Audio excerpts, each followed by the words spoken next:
আরে ও মুসলমান, আমেরিকার ভারতের হাতে দুনিয়ার ক্ষমতা কিংবা সফলতা না, বরং আপনি আমি যদি আজকে সিদ্ধান্ত নেই, বাংলাদেশের 18 কোটি মুসলমান যদি আজকে সিদ্ধান্ত নেয় আমরা রাসূলুল্লাহর আনুগত্যের বাহিরে এক চুল পরিমাণ যাব না, বাংলাদেশে কোনো জালিমার মাথা চারা দিয়ে উঠতে পারবে না।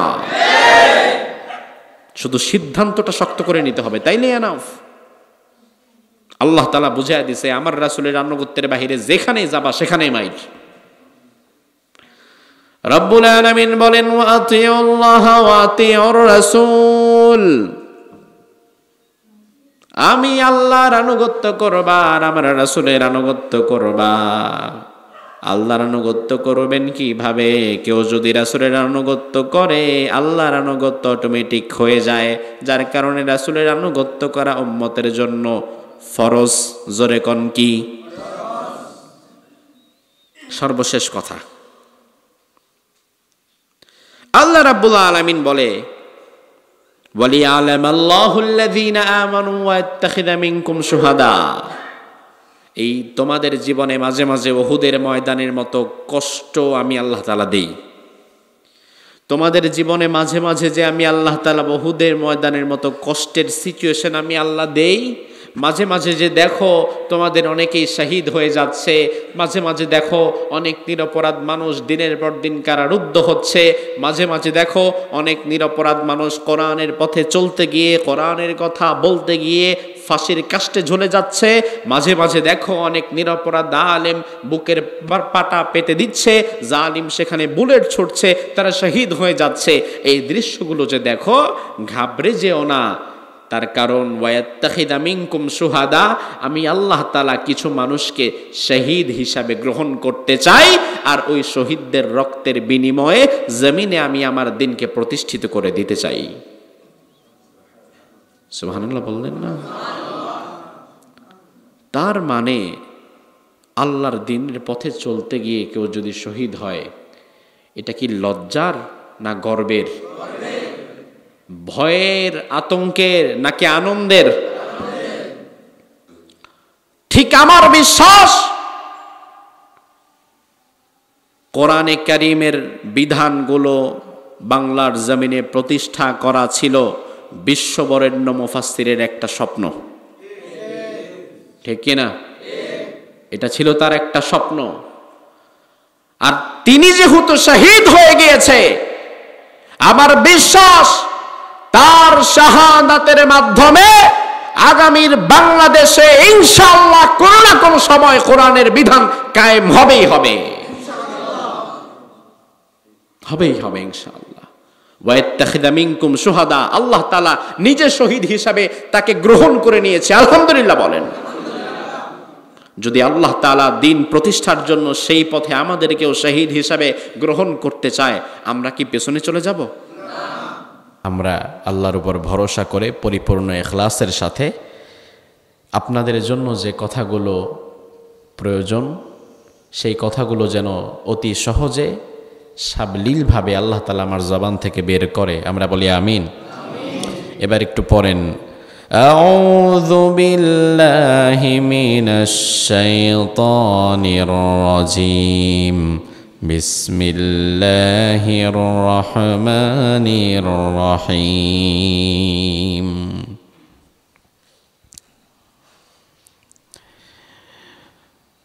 ওয়ালা তাহিনু ওয়ালা তাহজানু ওয়া আনতুমুল আলাউনা ইন কুনতুম মুমিনিন।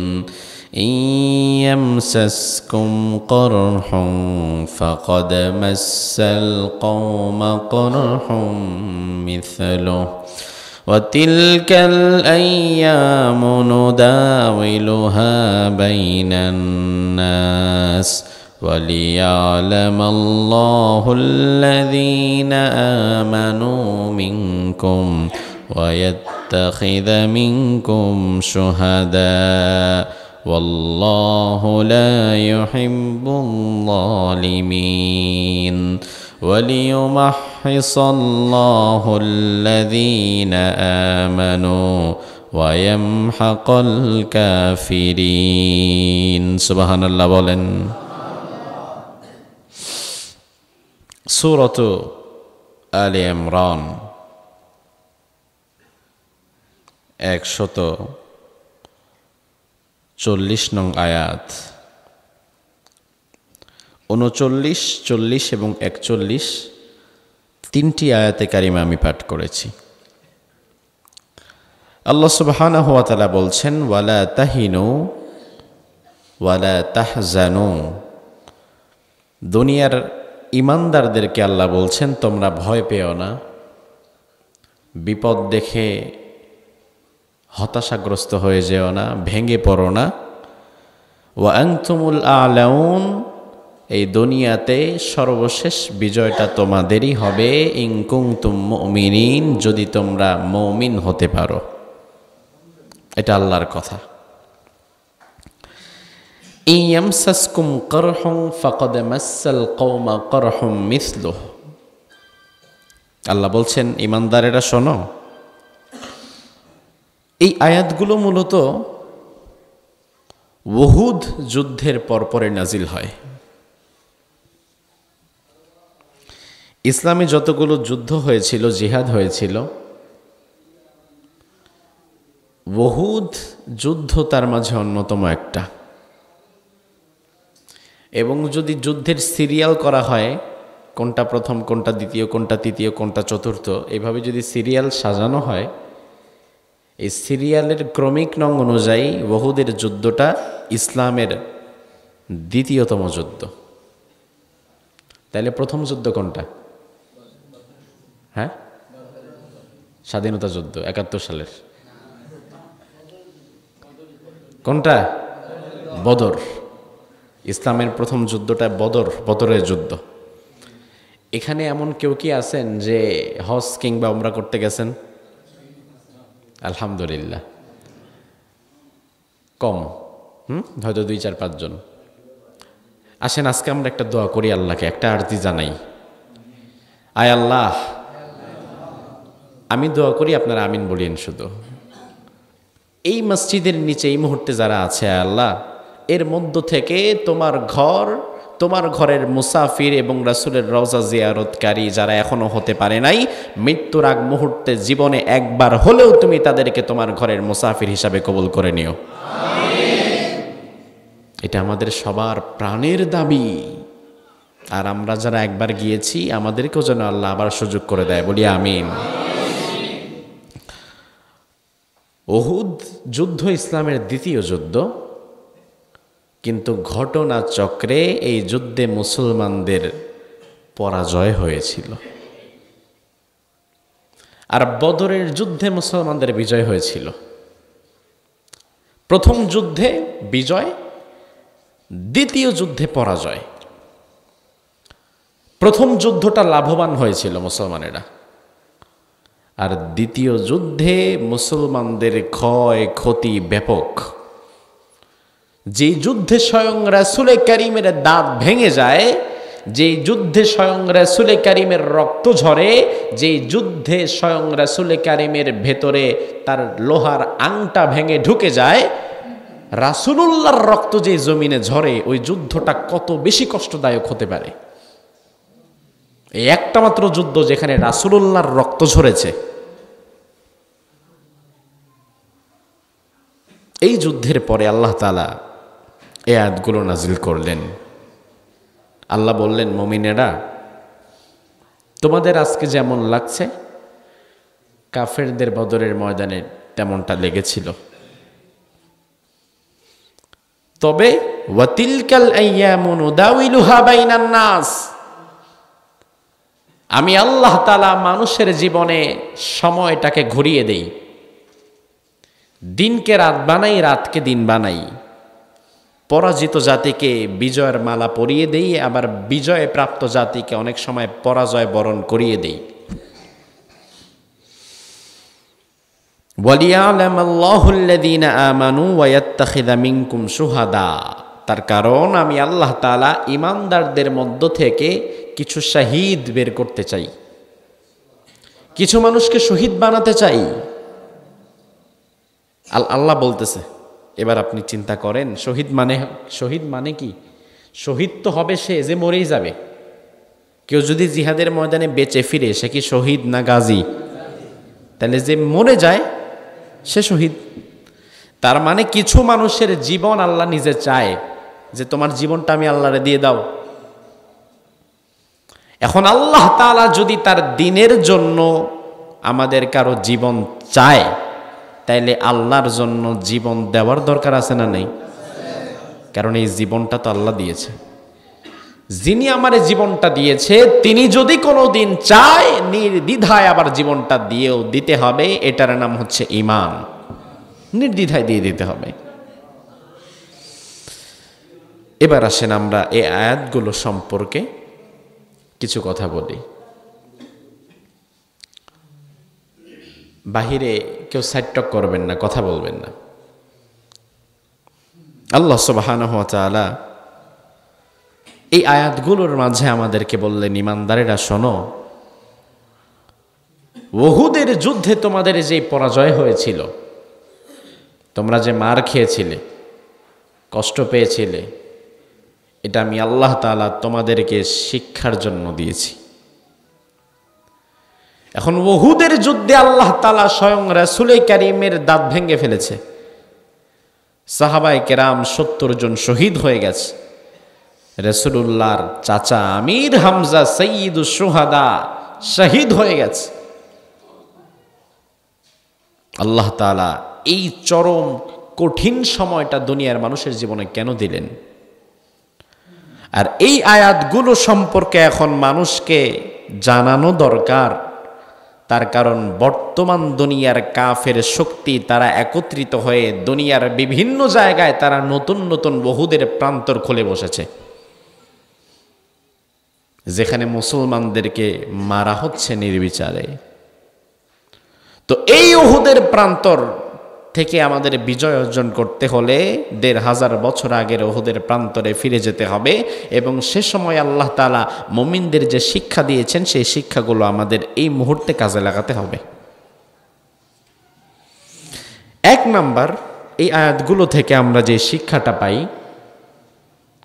সেটা হচ্ছে আল্লাহ সুবহানাহু ওয়া তাআলা উহুদের ময়দানে মুসলমানদের পরাজিত করার অন্যতম কারণ হচ্ছে আল্লাহ তাআলা সময়টা পরিবর্তন করলেন। যেমন বদরের যুদ্ধ গত বছর যেটা হয়েছে, বদর এবং উহুদ কিন্তু 1 বছরের বেশ কমে হয়েছে।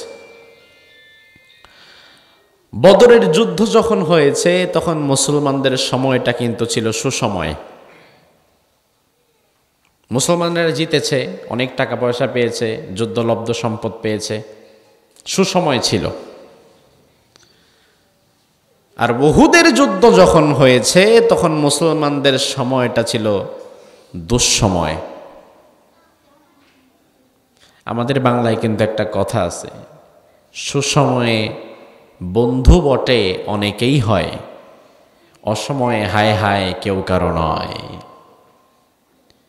আরে সুসময়ে তো ঈমানের উপরে অবিচল থাকা সহজ।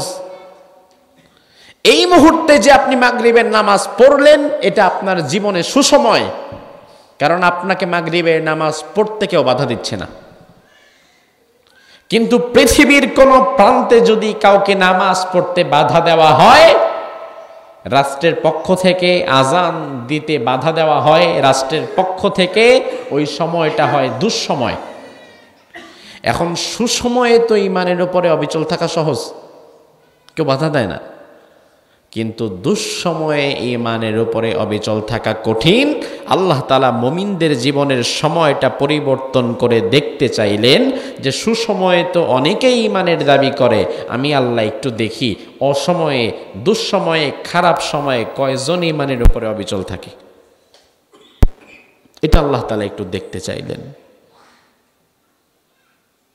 এখন বর্তমান বিশ্বের পরিস্থিতি অনুযায়ী মুসলমানদের জীবনে সুসময় না দুঃসময়? কি মনে হয় আপনার? যেটা মনে হয় সেটাই বলেন, কারোটা শুনে কপি করা দরকার নাই, কারণ বিশ্ব পরিস্থিতি সম্পর্কে তো আপনিও কিছু জানেন। বর্তমান পৃথিবীতে মুসলমানদের কি সুসময় না দুঃসময়? তারা কি শোষণ করছে না শাসিত হচ্ছে? মুসলমানরা কি মারছে না মার খাচ্ছে? চরম দুঃসময় চলছে। আপনি দেখেন পৃথিবীর এমন একটা জায়গায়, এমন একটা অংশ আপনি দেখান যেখানে মুসলমানেরা মারছে, অন্য কেউ মার খাচ্ছে। আমি দেখি না তো। বেশি দূর যাবেন না, পাশের দেশ ভারতের কাশ্মীর একটা অঙ্গরাজ্য, সেই কাশ্মীরে প্রতিনিয়ত নির্যাতিত হচ্ছে কাশ্মীরি মুসলমান। এই যে আপনাদের চট্টগ্রামের অতি নিকটে বার্মা, মায়ানমার থেকে 10 লাখ মার খেয়ে যারা বাংলাদেশে ঢুকছে, তারা ইয়াহুদি, খ্রিস্টান না মুসলমান? হ্যাঁ, ধর্ম কিন্তু মুসলমান। ফিলিস্তিন, আফগানিস্তান, ইরাক, ইরান, সিরিয়া, পৃথিবীর বিভিন্ন দেশে যারা মার খাচ্ছে, তাদের বর্ণ ভিন্ন, রং ভিন্ন, ভাষার ভিন্নতা আছে, বর্ণের ভিন্নতা আছে, এমনকি মাযহাবেরও ভিন্নতা আছে। আমাদের সাথে ইরানের মুসলমানের মাযহাবের ভিন্নতা আছে, ইরানের সাথে ইরাকের মুসলমানের মাযহাবের ভিন্নতা আছে, আবার ইরাক ইরানের সাথে কুয়েত কাতারের মাযহাবের ভিন্নতা আছে, আবার তাদের সাথে ফিলিস্তিনের মাযহাবের ভিন্নতা আছে। কিন্তু দিন শেষে মাইর যখন খাওয়া হয়, তখন যে মারছে পরাশক্তি, সে মারার সময় দেখে না যে সে হানাফি মাযহাব, তারে মাইর 2টা কম দেই, বা সে মালিকি মাযহাব, তারে মাইর 2টা বেশি দেই, সে শিয়া, তারে মাইর 3টা কম দেই, বা সে সুন্নি, তারে না মারি। এটা তারা দেখে না। অর্থাৎ ভিন্নতা, ভিন্ন মত আমাদের মাঝে, কিন্তু যারা মারে তাদের মধ্যে কোনো ভিন্ন মত নাই, তারা সমানে মারতে থাকে। এবং সেই চরম দুঃসময় এখন বর্তমান গোটা পৃথিবীতে চলছে। 2 নাম্বার, আল্লাহ রাব্বুল আলামিন উহুদের ময়দানে মুসলমানদেরকে যে শিক্ষাটা দিলেন, সেই শিক্ষাটা হচ্ছে আল্লাহ তাআলা উহুদের ময়দানের মধ্য থেকে মুমিন এবং মুনাফিকদের আলাদা করে দিলেন। সুবহানাল্লাহ। মুমিন থেকে কাফের আলাদা করা সহজ,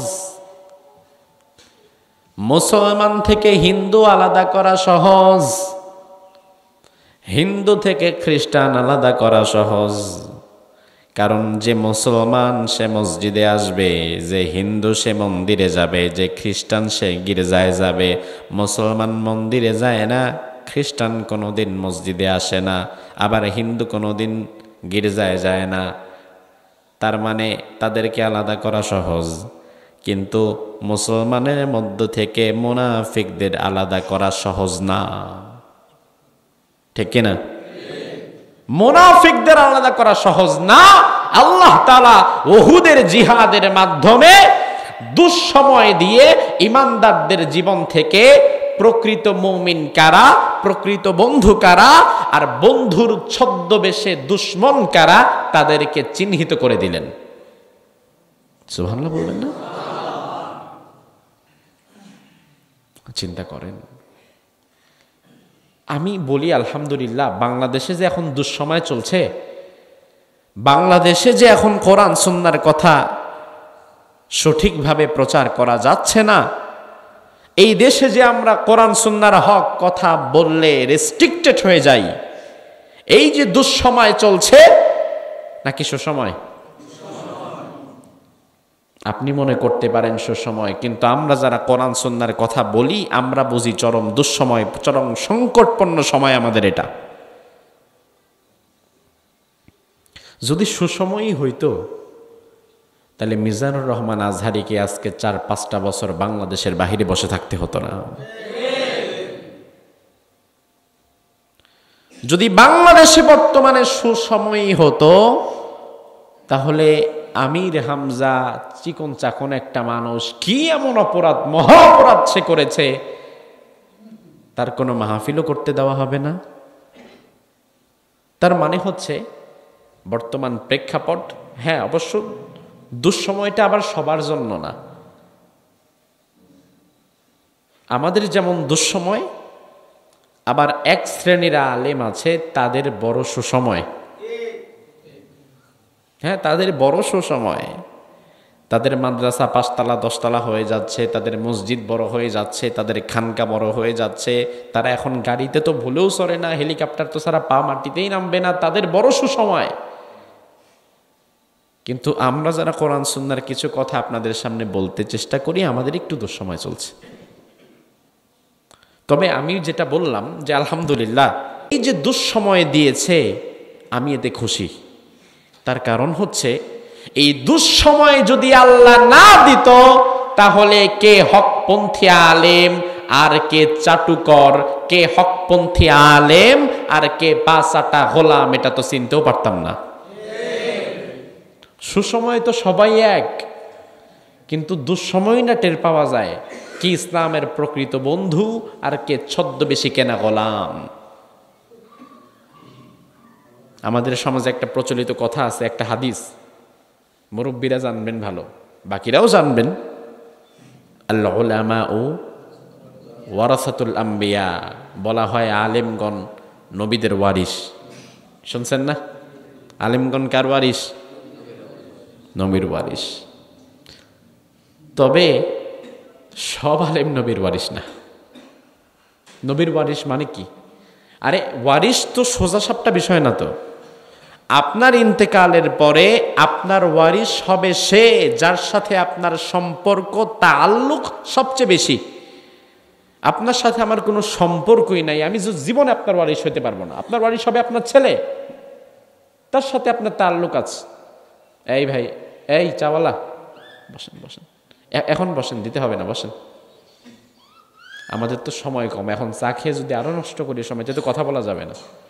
আপনারা কি কিছু কথা শুনতে পারবেন না ইনশাআল্লাহ? তো নবীর ওয়ারিস তো এত হওয়া এত সোজা না তো। আরে রাসূলুল্লাহর ওয়ারিস হবে সেই ব্যক্তি রাসূলের পুরা জীবনের সাথে যার জীবনের মিল থাকবে। রাসূলুল্লাহ যেমন মসজিদের ইমাম ছিলেন, রাসূলুল্লাহ তখন মদিনা রাষ্ট্রের প্রেসিডেন্ট ছিলেন। রাসূলুল্লাহ যেমন মদিনার প্রেসিডেন্ট ছিলেন, আবার ওই রাসূলুল্লাহ তেমন জিহাদের ময়দানে কমান্ডার ইন চিফ ছিলেন। প্রতিটি জায়গায় রাসূলকে অনুসরণ করবে যে রাসূলের ওয়ারিস হবে সে। ঠিক কিনা? এখন রাসূলের ওয়ারিস এত সোজা? বিরিয়ানির লোভে আর একটা পদের লোভে আর কিছু টাকার লোভে ইমামদেরকে ডাক দিয়ে বসিয়ে জান্নাতের সার্টিফিকেট নিয়ে নেওয়া যায়, কিন্তু ওই সমস্ত আলেম আর যাই হোক, আল্লাহর কোরআন সাক্ষী, তারা রাসূলের ওয়ারিস হতে পারে না। রাসূলের ওয়ারিস দেখতে চান? রাসূলের ওয়ারিস যদি দেখতে চান, ওই ব্যক্তির দিকে তাকান যেই ব্যক্তি 50 বছর কোরআনের তাফসীর করে 13 বছর কারারুদ্ধ থেকে হাসতে হাসতে আল্লাহর জমিন থেকে বিদায় হয়ে গেছে। সে রাসূলের ওয়ারিস।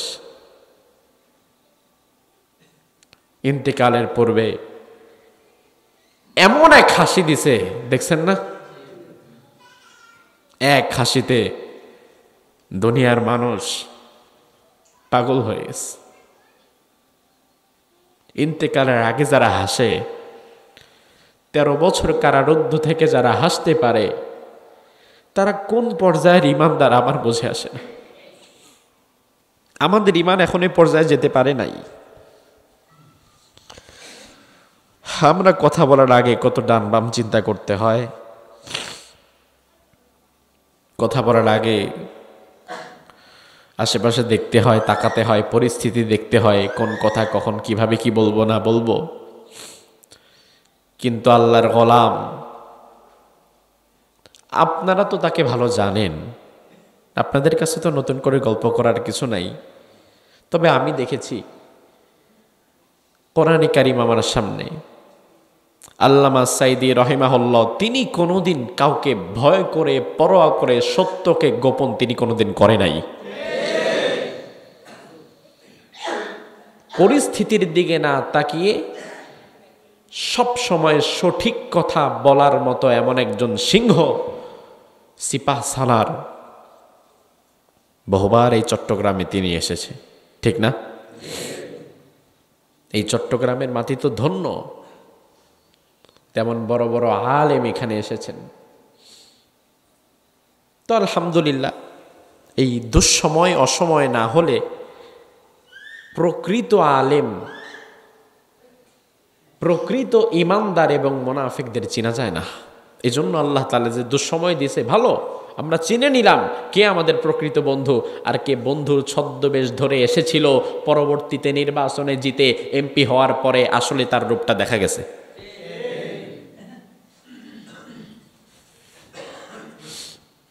আল্লাহ সুবহানাহু ওয়া তাআলা এজন্য মাঝে মাঝে ইমানদারদের জীবনে দুঃসময় দেয়।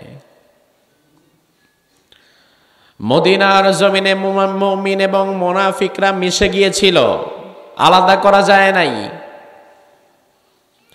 একই ঘরে পাশাপাশি ইমানদার সাহাবী মুমিন এবং মুনাফিকরা থাকতো, এবং মুনাফিকদের সব চাইতে বড় সরদারের নাম হচ্ছে আব্দুল্লাহ বিন উবাই। ওই আব্দুল্লাহ বিন উবাইও মদিনার মধ্যে রাসূলের সব চাইতে কাছাকাছি ছিল।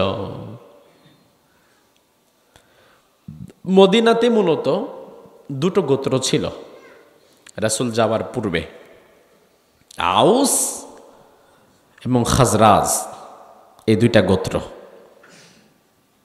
এই দুই গোত্রের লোক দিয়ে মদিনা ভরা। আব্দুল্লাহ বিন উবাই নামক এই ব্যক্তি, সে ছিল খাজরাজ গোত্রের লিডার।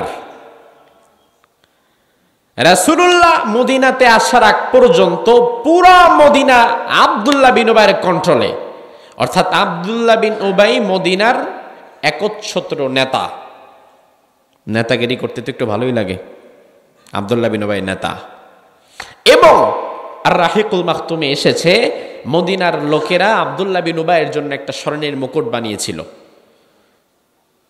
যে অমুক দিন আমরা এটা আমাদের মহামান্য আব্দুল্লাহ বিন উবাইয়ের মাথায় পরিয়ে দেব, সে হবে আমাদের মদিনার বাদশাহ। কিন্তু আল্লাহর হাবিব যখন মদিনাতে হিজরত করে চলে আসলেন, তখন মদিনার আউস খাজরাজের হাজার হাজার লোকেরা, সব মানুষেরা আব্দুল্লাহ বিন উবাইকে ছেড়ে এবার রাসূলুল্লাহর কাছে চলে গেছে। সুবহানাল্লাহ বলবেন না? আগে ছিল কার কাছে? আব্দুল্লাহ বিন উবাইয়ের কাছে। রাসূলুল্লাহ যাওয়ার সাথে সাথে ম্যাগনেটের মতো, ধরেন এক পাশে একটা ছোট্ট চম্বুক হাফ ইঞ্চি, আরেক পাশে যদি এরকম 1 কেজির একটা চম্বুক থাকে, মধ্যখানে যদি লোহা একটা রাখেন, তাহলে কি হাফ ইঞ্চির দিকে যাবে না 1 কেজির দিকে? আরে যেখানে রাসূল চলে এসেছে, দুনিয়ার কোন নেতার খাওয়া আছে? সব কর্মী তখন রাসূলের কাছে চলে গেছে। হ্যাঁ, আপনি তো সুবহানাল্লাহ বললেন, কিন্তু আব্দুল্লাহ বিন উবাইয়ের তো ফাটে। আব্দুল্লাহ বিন উবাই ভেতরে ভেতরে হিংসায়, কষ্টে সে চিন্তা করতেছে, আর কয়টা দিন পরে আসলে পুরা মদিনা আমার কন্ট্রোলে চলে যেত, আমি পড়তাম মুকুট, ক্ষমতার মুকুট, আর এই লোকটা এসা আমার এতদিনের সাজানো বাগান, এতদিনের সাজানো প্ল্যান সব নষ্ট করে দিছে। ভেতরে ভেতরে রাগে, ক্ষোভে, হিংসা, কিন্তু কিছু বলতেও পারে না, সইতেও পারে না। এবার সে ছদ্মবেশ ধরে রাসূলের কাছে হাত রেখে ইসলাম গ্রহণ করলো, রাসূলের কাছাকাছি থাকা শুরু করলো। রাসূল তাকে অনেক বিশ্বাসও করা শুরু করলেন, স্বাভাবিক ঈমান গ্রহণ করেছে, এখন ভালো হয়ে গেছে। কিন্তু মনের ভেতরে তখনও রাসূলের বিপরীতে তীব্র হিংসা। কিন্তু এখন রাসূলের কাছাকাছি চলে আসছে, নয়তো তো উপায় নেই। রাসূলুল্লাহর খুব কাছাকাছি চলে আসছে এখন, কিন্তু ভেতরে ভেতরে যেহেতু হিংসা, এজন্য সব সময় রাসূল সাল্লাল্লাহু আলাইহি ওয়াসাল্লামের বিরুদ্ধে কিছু করতে যদি পারতো তাহলে তার ভালো লাগতো। কিন্তু রাসূল তাকে খুব বিশ্বাস করলেন, খুব কাছে টেনে নিলেন। আপনি দেখেন তো এবার লক্ষ্য করে তাকিয়ে, এই যে মুনাফিক সর্দার আব্দুল্লাহ বিন উবাই, তার সাথে রাসূলের বিরোধিতার জায়গাটা কিন্তু একটা। তার সাথে রাসূলের জায়গা জমি নিয়ে কোনো বিরোধ নাই, তার সাথে রাসূলের টাকা পয়সা নিয়ে কোনো লেনদেন নাই, তার সাথে রাসূলের কোনো নারীকে বিবাহ করা নিয়ে কোনো বিরোধ নাই। তার সাথে রাসূলের বিরোধের জায়গাটা হচ্ছে, তুমি না আসলে তো এই লোকগুলারে আমি চড়াইতে পারতাম এবং তাদের ক্ষমতা আমি নিতাম। এখন তুমি এসে তো সব, এখন আমার পুকুরের মাছ সব তোমার পুকুরে চলে গেছে। অর্থাৎ বিরোধের জায়গাটা স্পষ্ট। রাসূলুল্লাহকে তারা হিংসা করত এবং রাসূল সাল্লাল্লাহু আলাইহি ওয়াসাল্লামের কাছে যে ক্ষমতা এসেছিল, এই ক্ষমতা সে আশাটা পছন্দ করে নাই। বর্তমান বাংলাদেশে আপনি লক্ষ্য করলে তাকিয়ে দেখবেন, মূলত যে আল্লাহর বান্দা 50টি বছর কোরআনের তাফসীর করেছে, তার সাথে দুনিয়ার কোনো রাজনৈতিক দলের অন্য কোনো বিরোধের জায়গা নাই। জায়গা জমি নিয়ে নাই, টাকা পয়সা নিয়ে নাই, নারী ঘটিত কোনো ব্যাপার নাই। যারা বিরোধিতা করত তার শুধুমাত্র একটা কারণেই করত, যেই কারণটা 1500 বছর আগে আব্দুল্লাহ বিন উবাইও করেছিল। আর সেই কারণটা হচ্ছে, আমরাই তো আমাদের মতো দেশ চালাইতে পারতাম, এখন আপনি এসে আবার আল্লাহর বিধানের কথা বলেন কেন? আপনি আবার আল্লাহর বিধানের কথা বলেন কেন? আমরা তো আমাদের মতো চালাইতে পারতাম। যখন ইনফরমেশন নিয়ে দেখা গেল যে ওই আল্লাহর গোলামের এক একটা মাহফিলে 10 লাখ 12 লাখ পর্যন্ত লোক হয়, হয়তো না এমন মানুষ? জানেন আপনারা, এখন তো সেলিব্রিটির অভাব নাই। আমরা যারা 2-4 বছর ধরে কথা বলি, আমরাও নাকি এখন সেলিব্রিটি, আমাদেরকে নাকি মানুষ চেনে, আমাদের মাহফিলের লোকজন হয়। মিজানুর রহমান আজহারী ভাইয়ের কথাই ধরেন, তিনি যখন বাংলাদেশে সর্বশেষ ছিলেন, তার মাহফিলে কিন্তু 4-5-6 লাখ লোক হইতো না? হইতো। তবে হইতো কখন? যখন সারা দেশে ফেসবুক, ইউটিউব, ইন্টারনেট, অমুক তমুক হাবিজাবিতে ভরে গেছে, ওই সময়টা। আর ওই আল্লাহর গোলাম আল্লামা সাঈদী তো সেই যুগের সেলিব্রিটি যখন ফেসবুকের জন্ম হয় নাই। আরে মানুষ তো ক্যাসেটে ওয়াজ শুনতো, শুধু ফিতার ক্যাসেটে, ছবিও দেখা যাইতো না। ওই আমলে কারো মাহফিলে যদি 10 লাখ 12 লাখ লোক হয়, আপনি বোঝেন তার প্রতি যুবকদের ভালোবাসা, মানুষের ভালোবাসা কোন পর্যায়ে গিয়েছিল। ফলে একটা শ্রেণী চিন্তা করলো, এভাবে যদি চলতে থাকে আগামীর বাংলাদেশে মানুষের উপরে জুলুম অত্যাচার করা সহজ হবে না। তার কারণ হচ্ছে, জুলুম অত্যাচার বন্ধের জন্য মানুষকে সংঘবদ্ধ করা প্রয়োজন। মানুষকে যদি সংঘবদ্ধ করা যায়, দুনিয়ার কোথাও কোনো জুলুম আর কোনোদিন টিকতে পারে না। আর মানুষকে সংঘবদ্ধ করার জন্য মর্দে মুজাহিদ একজন আল্লাহর ওয়ালির প্রয়োজন। সেই মর্দে মুজাহিদ আল্লাহর ওয়ালি ছিলেন আল্লামা সাঈদী, যিনি মানুষকে সংঘবদ্ধ করতে পারতেন। এটা আমরা পারি না, এবং আমি জানি না আল্লাহ সুবহানাহু ওয়া তাআলা কি করবে। তবে আমার মনে হয় আগামী 1000 বছরে আল্লামা সাঈদীর মতো আরেকজন দুনিয়ার কোথাও জন্ম হবে বলে আমার মনে হয় না। আল্লাহ সুবহানাহু ওয়া তাআলা তার এই গোলামের কবরটাকে জান্নাতের বাগান বানিয়ে দিক। আল্লাহ তাআলা তার জীবনের গুনাহগুলো মাফ করে তাকে জান্নাতের উচ্চ মাকাম দান করুক।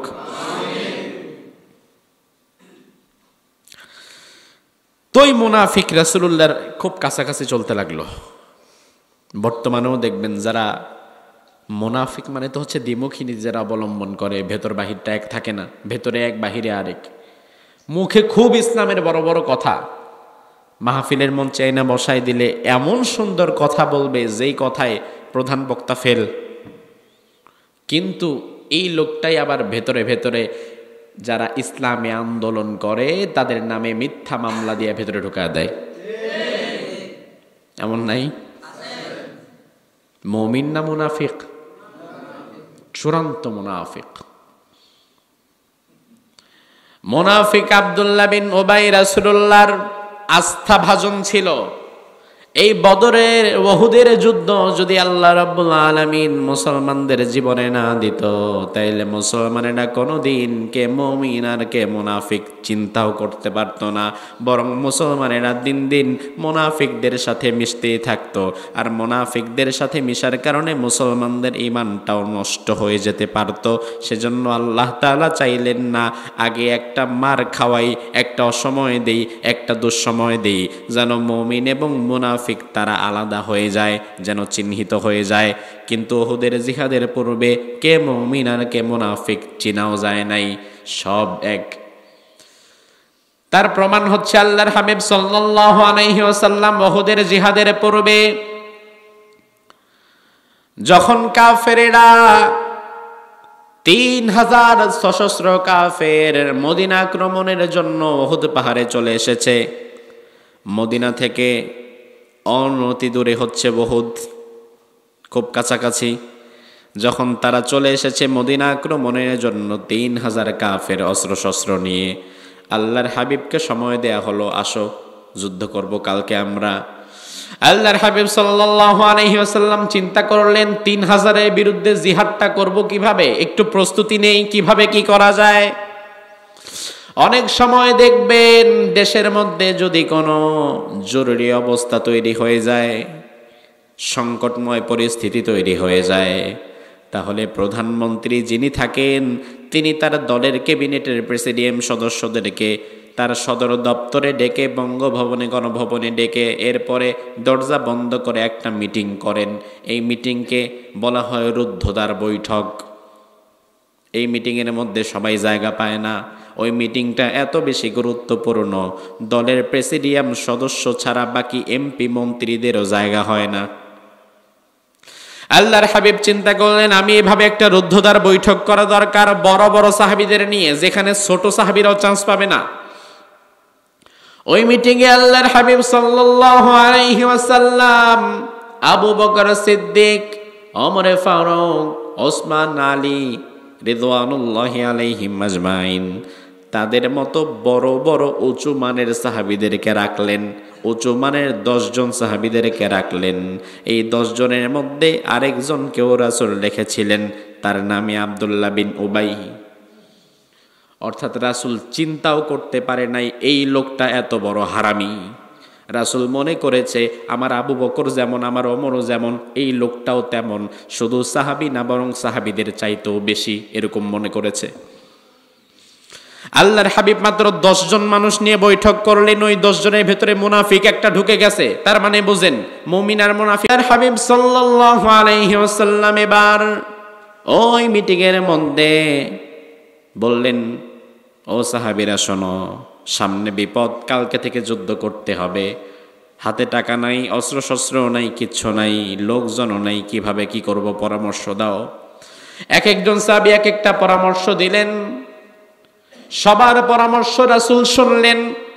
ওই মিটিংয়ে সবচাইতে বেশি পরামর্শ যে দিয়েছিল তার নামে আব্দুল্লাহ বিন উবাই, সবচেয়ে বেশি পরামর্শ দিয়েছে এবং রাসূলকে বলেছে, রাসূল আপনি চিন্তা করেন কেন, যুদ্ধ আমি করব, জিহাদ আমি করব, রক্ত আমি দিব, লাগলে আমার রক্ত না, যত রক্ত লাগে আমি দেব, তবে কাটটা দেব বলা হয় নাই। রক্ত যখন দিয়েছি আরো দেব, তবে কাটটা দিবে আল্লাহ জানে। তো আব্দুল্লাহ বিন উবাই কয়, দিন আমি প্রতিষ্ঠা করব, ইসলাম আমি বিজয় করব, আপনি আমারে দায়িত্ব দেন। আল্লাহর হাবিব সাল্লাল্লাহু আলাইহি ওয়াসাল্লাম তার কথা শুনে সবচেয়ে বেশি খুশি হয়েছেন। যত বেশি খুশি রাসূল অন্য সাহাবীদের কথায় হয় নাই।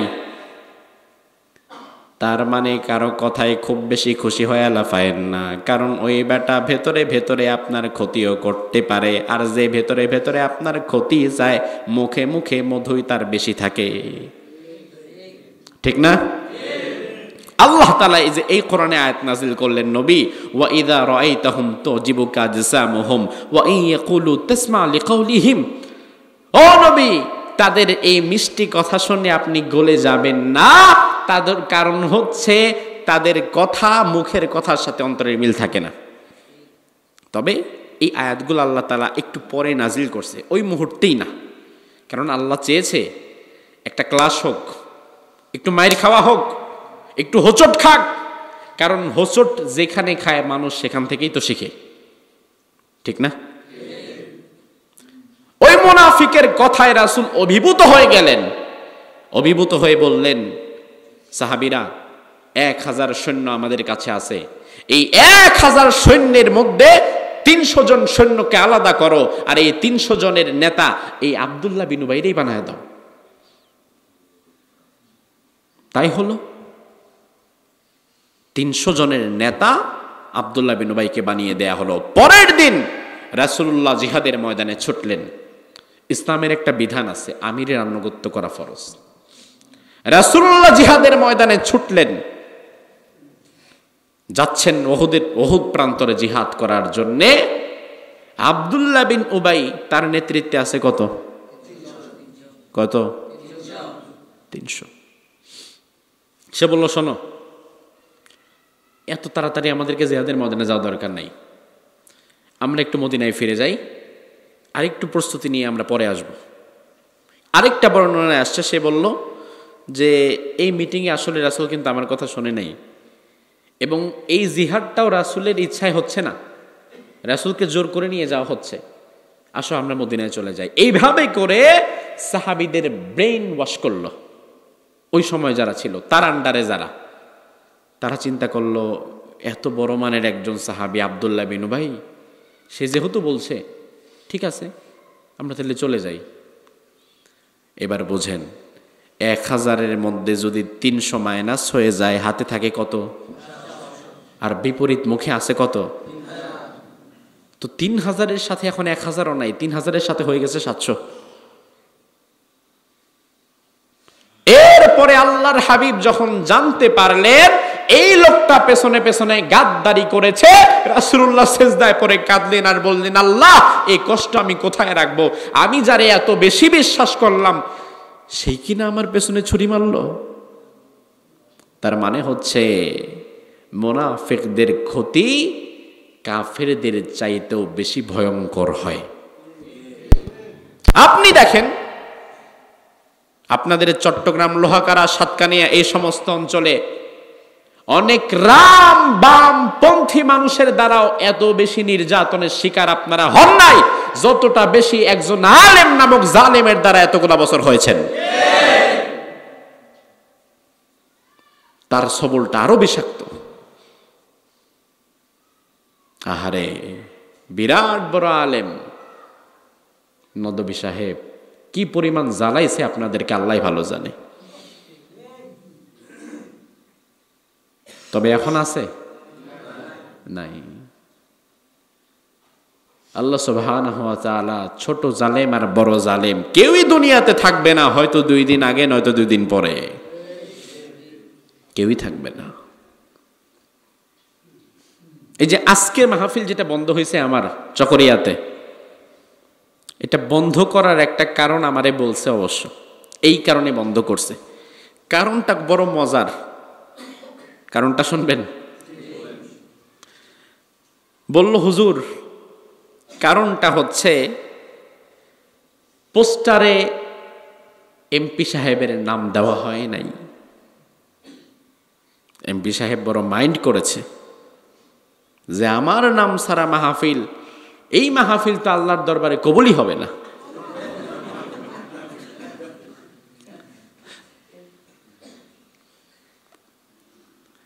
তো আমি বললাম, দেখেন মাহফিলের ডেট আপনারা নিয়েছেন 6 মাস আগে কিংবা 1 বছর আগে, আর পোস্টার ছাপিয়েছেন 1.5 মাস আগে, 2 মাস আগে বা 1 মাস আগে, আর ওই বেটা এমপি হয়েছে তো 2 দিন আগে।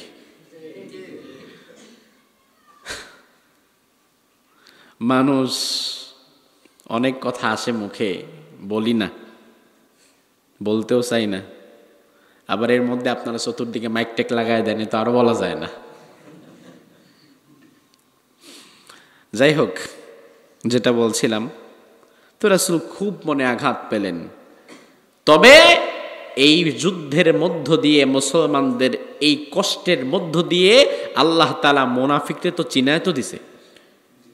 কারণ এই সময়ে রাসূলের একটা দাঁত ভেঙেছে মুনাফিকের ষড়যন্ত্রে। যদি রাসূল সাল্লাল্লাহু আলাইহি ওয়াসাল্লাম আরো অনেক দূর পর্যন্ত, অনেক দিন পর্যন্ত আল্লাহ তাআলা মুমিনদের দুঃসময় না দিত, আর মুনাফিকরা যদি মুমিনদের রগ রেশকারা ভেতরে আরো মিশে যেত, তাইলে শুধু হয়তো রাসূলের দাঁত না, রাসূল শাহাদাতও বরণ করতে পারতেন।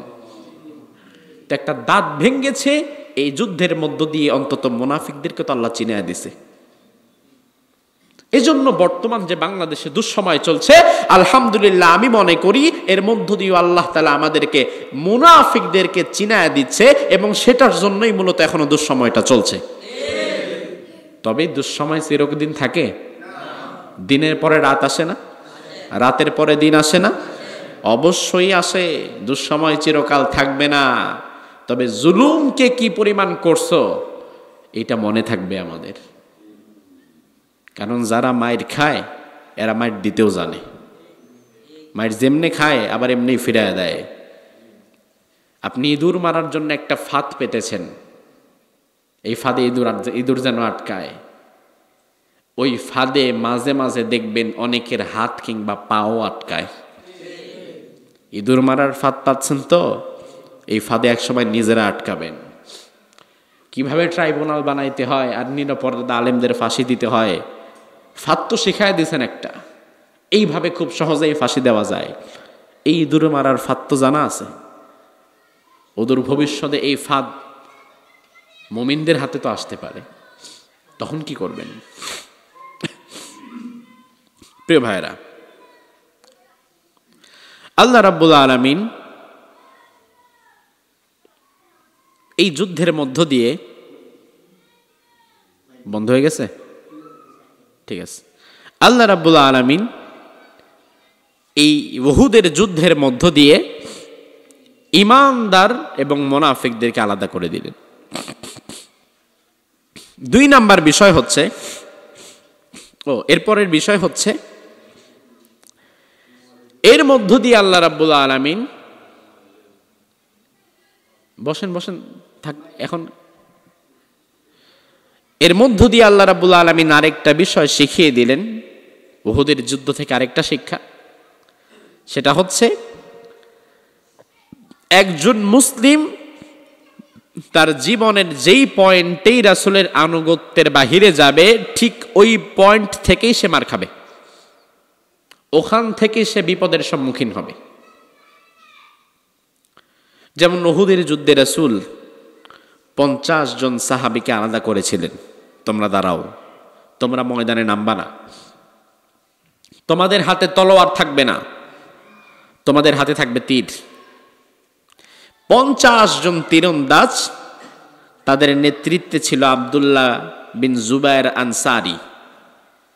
তাদেরকে আলাদা করে রোমাত নামক একটি পাহাড়ের উপরে দাঁড় করিয়েছিলেন উহুদের ময়দানে। এই পয়েন্টে তোমরা দাঁড়াবা, এটা একটা গিরিপথ, যে পেছন থেকে দিয়ে কেউ যেন আসতে গেলে তোমরা তাদেরকে তীর মারতে পারো, অর্থাৎ এদিক দিয়ে যেন আমরা সেফ থাকি। রাসূল বলেছিলেন, যদি দেখো আমরা সবাই শহীদ হয়ে উহুদের ময়দানে মরে পড়ে আছি আর পাখি আমাদের লাশ ঠুকরে ঠুকরে খাচ্ছে, তারপরেও তোমরা ময়দানে নামবা না, এটা আমার আদেশ। বলেন তো, রাসূলের আদেশ মানা উম্মতের জন্য নফল না সুন্নাত? অনেকে কয় সুন্নাত, এজন্যই তো মানি না। মানলে সব আছে, না মানলে গুনাহ নাই। আরে ও মুসলমান, রাসূলুল্লাহর আদেশ মানা উম্মতের জন্য সুন্নত না, বরং ফরজ। প্রতিটা জায়গায় রাসূলের আদেশ মানা ফরজ। এবার জিহাদের ময়দানের প্রথমার্ধে, হাফ টাইমের আগে, খেলা তখন ভালো চলছে। কাফেররা অলরেডি মায়ের মুইরি খায়া সব ভাগতেছে।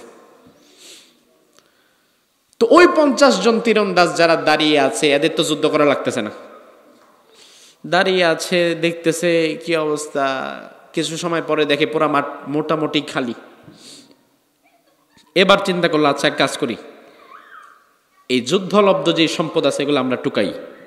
অর্থাৎ যারা যুদ্ধ করতে আসে এরা কিন্তু 1-2 দিনের প্রিপারেশন নিয়ে আসে না। যেমন আমি ঢাকা থেকে 9 দিনের প্রিপারেশন নিয়ে বের হয়েছি। 9 দিন আমি ঢাকার বাহিরে থাকব। আগামী রবিবারে আমার 9 দিন শেষ হবে, এরপরে আমি ঢাকায় যাব। এই 9 দিনের টানা মাহফিল এই অঞ্চলটাতে। তো আমি কিন্তু সাথে জামা কাপড় লুঙ্গি গামছা বিরাট জিনিস নিয়ে আসতে হয়েছে আমাকে। 9 দিনের সফর, একদিন হইলে আমি এত কিচ্ছু আনতাম না, শুধু আসতাম আর যাইতাম। এখন যুদ্ধ যারা করবে, যুদ্ধ কতদিন লাগবে, কতদিন চলবে এটা তো জানে না, যার ফলে সাথে করে বেশ কিছু সমপরিমাণ খাদ্য দ্রব্য, টাকা পয়সা, কাপড় চোপড়, লোহা লক্কর বিভিন্ন কিছু নিয়ে আসতে হয়। এখন যুদ্ধ করার মধ্য দিয়ে এগুলোর তো আর খবর থাকে না, জীবনই বাঁচে না, ওখানে লুঙ্গি বাঁচা একই হবে। জীবন বাঁচতেছে না, ওখানে স্বর্ণ বাঁচা একই হবে। তো যুদ্ধ করতে করতে সম্পদ এগুলো অনেক সময় ঘোড়া থেকে পড়ে যায়, আর এই সম্পদগুলো হচ্ছে ইসলামী পরিভাষায় গনিমতের মাল।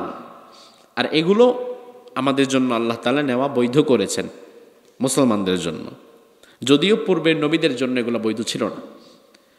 এখন আমাদের জন্য আল্লাহর রহমত এটা বৈধ করেছেন। এখন ওই সাহাবীরা মনে করলো, আচ্ছা মাঠ যেহেতু খালি, গনিমতের মালটা আমরা টুকাই, গনিমতের মালগুলো আমরা সংগ্রহ করি।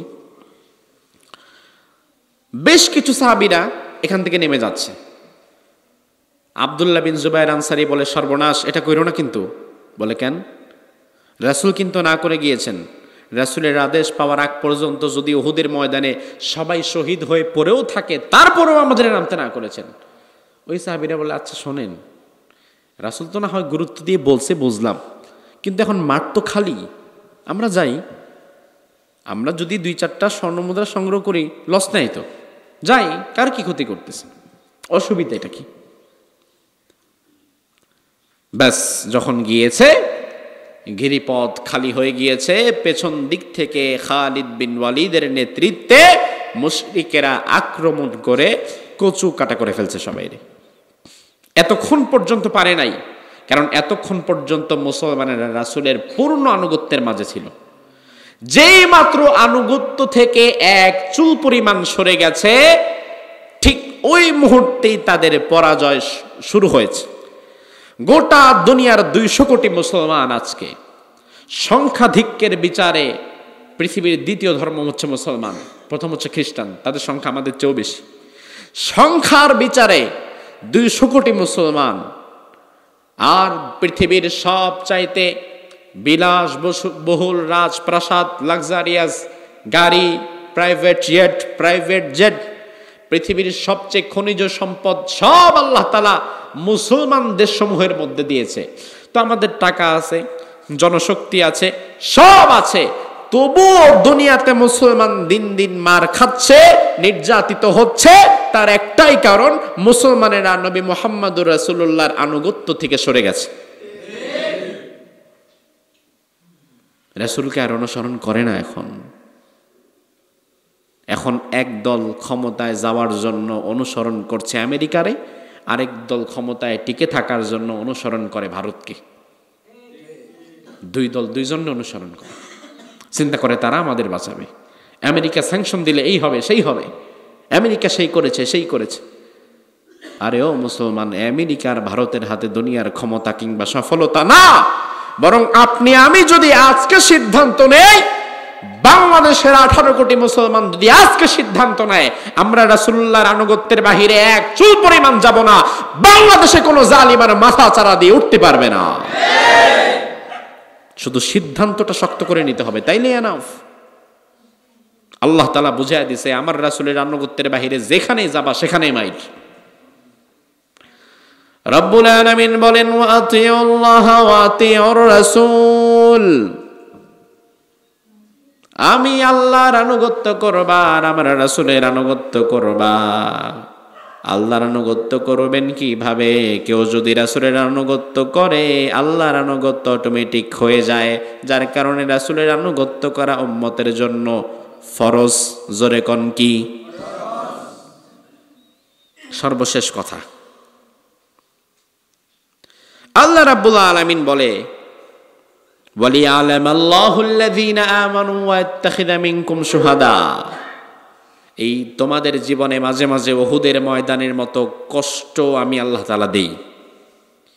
তোমাদের জীবনে মাঝে মাঝে যে আমি আল্লাহ তাআলা উহুদের ময়দানের মতো কষ্টের সিচুয়েশন আমি আল্লাহ দেই, মাঝে মাঝে যে দেখো তোমাদের অনেকেই শহীদ হয়ে যাচ্ছে, মাঝে মাঝে দেখো অনেক নিরপরাধ মানুষ দিনের পর দিন কারারুদ্ধ হচ্ছে, মাঝে মাঝে দেখো অনেক নিরপরাধ মানুষ কোরআনের পথে চলতে গিয়ে, কোরআনের কথা বলতে গিয়ে ফাঁসির কাস্টে ঝুলে যাচ্ছে, মাঝে মাঝে দেখো অনেক নিরপরাধ আলেম বুকের পাটা পেতে দিচ্ছে, জালিম সেখানে বুলেট ছুটছে, তারা শহীদ হয়ে যাচ্ছে। এই দৃশ্যগুলো যে দেখো, ঘাবড়ে যেও না। তার কারণ ওয়ায়াত্তাখিদা মিনকুম শুহাদা, আমি আল্লাহ তাআলা কিছু মানুষকে শহীদ হিসাবে গ্রহণ করতে চাই, আর ওই শহীদদের রক্তের বিনিময়ে জমিনে আমি আমার দিনকে প্রতিষ্ঠিত করে দিতে চাই। সুবহানাল্লাহ বললেন না? তার মানে আল্লাহর দ্বীনের পথে চলতে গিয়ে কেউ যদি শহীদ হয়, এটা কি লজ্জার না গর্বের? ভয়ের, আতঙ্কের নাকি আনন্দের? ঠিক আমার বিশ্বাস, কোরআনে কারীমের বিধানগুলো বাংলার জমিনে প্রতিষ্ঠা করা ছিল বিশ্ববরেণ্য মুফাসসিরের একটা স্বপ্ন, ঠিক কিনা? এটা ছিল তার একটা স্বপ্ন। আর তিনি যেহেতু শহীদ হয়ে গিয়েছে, আমার বিশ্বাস তার শাহাদাতের মাধ্যমে আগামীর বাংলাদেশে ইনশাআল্লাহ কোন না কোন সময় কোরআনের বিধান কায়েম হবেই হবে, হবেই হবে ইনশাআল্লাহ। ওয়ায়াত্তাখিদা মিনকুম শুহাদা, আল্লাহ তাআলা নিজে শহীদ হিসাবে তাকে গ্রহণ করে নিয়েছে। আলহামদুলিল্লাহ বলেন। যদি আল্লাহ তাআলা দিন প্রতিষ্ঠার জন্য সেই পথে আমাদেরকেও শহীদ হিসাবে গ্রহণ করতে চায়, আমরা কি পেছনে চলে যাব? এবং আরেকটা বিশ্বাসের জায়গা আমার, যদি কোরআনের জন্য, যদি দ্বীনের জন্য, জমিনে দিন প্রতিষ্ঠার জন্য, যদি কোরআনের জন্য, ইসলামের জন্য কখনো জীবন দিতে হয়, বাংলাদেশের 64টি জেলার মধ্য থেকে সবার আগে তখন জীবন দিতে রাজি হয়ে যাবে চট্টগ্রাম জেলার মানুষ। এই চট্টগ্রাম, লোহাগাড়া, সাতকানিয়াতে, বাঁশখালী, সাতকানিয়া, লোহাগাড়া, চকরিয়া, এই সমস্ত অঞ্চলে বিগত 10-15 বছর কোরআনের জন্য বহু মানুষের রক্ত ঝরেছে, আগেও ঝরেছে। কোরআনের জন্য বহু মানুষের রক্ত এখানে ঝরেছে। যেই জমিনে কোরআনের রক্ত ঝরে, এই জমিনটাকে আল্লাহ তাআলা কিছুদিন পরে কোরআনওয়ালাদের হাতে তুলে দেয়। ৭১-এর বাংলাদেশ 9 মাসের যুদ্ধে এমনিই আসে নাই। 9 মাস মুক্তিযোদ্ধারা রক্ত ঝরিয়েছে বলেই আল্লাহ তাআলা জমিনটাকে আমাদের হাতে তুলে দিয়েছে। আফগানিস্তানের লোকেরা দীর্ঘ বছরের পর বছর সেই ভূখণ্ডে মার খেয়েছে, শহীদ হয়েছে, মরেছে, গুলি খেয়েছে, জেলে গিয়েছে। সব কষ্ট সহ্য করার পরেই আজকে আফগানিস্তানে ইমারতে ইসলামী প্রতিষ্ঠা হয়েছে। আপনি শিখেন, তাদের দিকে তাকিয়ে শিখেন। মার খেতে হবে, জেলে যেতে হবে, গুলি খেতে হবে, শহীদ হয়ে যেতে হবে, কিন্তু দ্বীনের পথে অটুট থাকতে হবে। কারণ দিন শেষে ওয়া আনতুমুল আলাউন, চূড়ান্ত বিজয় হবে আপনার, ইন কুনতুম মুমিনিন, যদি আপনি ইমানদার হয়ে টিকে থাকতে পারেন। পারবেন তো ইনশাআল্লাহ? সর্বশেষ যে আয়াতে কারিমা পাঠ করেছিলাম সেটা হচ্ছে ওয়ালিয়ুমাহহিসাল্লাহুল্লাযীনা আমানু ওয়া ইয়ামহাকাল কাফিরিন। বড় মজার এই আয়াত, আমার বড় ভালো লাগে এই আয়াতটা। ওয়ালিয়ুমাহহিসাল্লাহুল্লাযীনা আমানু ওয়া ইয়ামহাকাল কাফিরিন। আল্লাহ রাব্বুল আলামিন ঈমানদারদেরকে তামহিজ, আত-তামহিজ এর আরবি অর্থ হচ্ছে, বাংলা অর্থ হচ্ছে জ্বালিয়ে পুড়িয়ে খাঁটি করা। Refining gold with fire. স্বর্ণকে যেমন আগুনে জ্বালিয়ে পুড়িয়ে খাঁটি করা হয়, করা হয় না? স্বর্ণ ব্যবসায়ী কি বলেন, স্বর্ণ খাঁটি করে কিভাবে? আগুন দিয়ে না? চিনেন তো আমাদের ভাইকে, আপনাদের এলাকার মানুষ। স্বর্ণকে যেমন আগুনে জ্বালিয়ে পুড়িয়ে খাঁটি করা হয়, আল্লাহ তাআলা বলে দুনিয়াতে মাঝে মাঝে বিপদ মুসিবত দিয়ে আমি আমার ঈমানদারদেরকে ঠিক এভাবে জ্বালিয়ে পুড়িয়ে খাঁটি বানিয়ে তারপরে আমার জান্নাত দিতে চাই। আলহামদুলিল্লাহ, আল্লাহ যদি জ্বালাতে চায় দুনিয়াতে, আল্লাহ যদি দুনিয়াতে জ্বালাতে চায়, পোড়াতে চায়, কষ্ট দিতে চায়, আমি জ্বলতে রাজি আছি, কারণ আমার মালিক আমারে জ্বালাতে চাচ্ছে। আল্লাহ যদি আমার শরীর থেকে ঘাম ঝরাতে চায়, আমি ঘাম ঝরাবো। এমনকি আল্লাহ যদি এই শরীর থেকে রক্তের ফোঁটা জমিনে ফালাতে চায়, এটার জন্য আমি রাজি আছি। তার কারণ এই প্রতিটি ফোঁটার বিনিময়ে আমার পরকালে জান্নাত আমার মালিক লিখে দিয়েছে, ঠিক কিনা? কোরআনে কারীমের যে 3টি আয়াত আমরা তিলাওয়াত করলাম, সেই 3টি আয়াত থেকে কিছু কথা বলেছি। আপনাদের কি খুব কষ্ট হয়ে গেছে? আল্লাহ সুবহানাহু ওয়া তাআলা এই কথাগুলো থেকে সঠিক